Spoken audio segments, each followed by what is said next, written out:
جهانګیر اکاډمي چینل ده. د درنو لیدونکو په خیر الله سیله د تاسو په جوړ او روغ یاست. زموږ موضوع د مرګ او ژوند د دې موضوع پاتې برخې روح او علم. ځینې خلک باور لري چې انسانان روح لري او کله چې یو څوک مړ شي او روح له بدنه ووځي دوی وایي که چیرې څوک بیرته ژوندي شي نو د هغه وخت د مرګ وخت نه و او روح یې بیرته بدن ته راوګرځېدلې ده. خو ساینس تر اوسه نه ده توانېدلی چې روح تعریف یا ثابت کړي. دینونه دا ومني خو ساینس نشي ویلی چې روح شته او نه هم ښکاره کولی شي.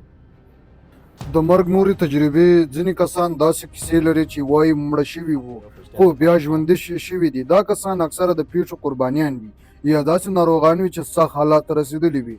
هغوی وایي چې دوی له خپل بدن څخه بهر شوي وو او ډاکټران او نرسیان یې لیدلي وو چې پر دوی کار کوي. بیا ناڅاپه بیرته خپل بدن ته راستانه شوي دي. دا الله ډېر خلک ورته احساس کړي دي خو ساینس بیا دا هم نشي ثابتولی. د ځینې کلتوري باورونو پر اساس کله چې موږ دا ډول کیسې اورو نو دا سوالونه موږ ته راپیدا کېږي. آیا انسان روح لري که نه یوازې له اتومونو جوړ شوی دی؟ موږ اکثره د خپلو مړو عزیزانو نه بیرته کوم روح یا نښه نه وینو. یعنې کله چې څوک مړ شي نو لاړ شي خدای په امان. انسانان د مرګ د پوهېدلو لپاره دینونه معبدونه دعاګانې مراسم جوړ کړي دي. ځینې خلک مري مومایي کوي، ځینې یې سوځوي، ځینې یې ښخوي، ځینې یې مرغانو ته ورکوي. په نړۍ کې زرګونه ډول کلتورونه شتون لري او هر یو د مرګ لپاره بیل بیل نظر لري. ډېر دینونه وایي چې جنت او دوزخ شته. هندوان باور لري چې انسان بیا راژوندی کیږي.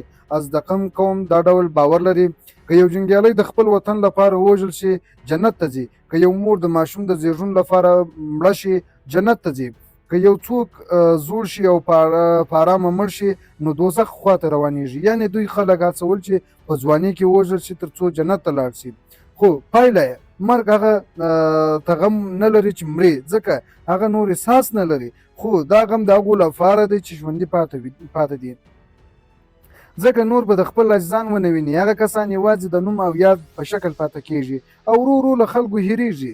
شاید مو لیدلی وي په هغه ویډیو زموږ د نوم وروستی غږ په ځمکه کې په دې نامه سره یو ویډیو ده. هلته هم موږ ویل شوي وو چې موږ تر هغو ژوندي یو چې نوم مو اخیستل کېږي. کله چې نوم مو هم د خلکو نه هیر شي بیا رښتینی مرګ راګرځي. په پای کې باید ومنو چې مرګ حتمي ده، که ژر وي که ناوخته. نو ښه دا ده چې په خپل ژوند کې ښه وکړو، ښه انسان واوسو. بس همدا زموږ دپاره کافي ده چې د یو چا سره تېر کړی وخت مو د هغوی سره د یاد په شکل پاتې سي. درنو دوستانو زموږ موضوع پای ته رسېږي.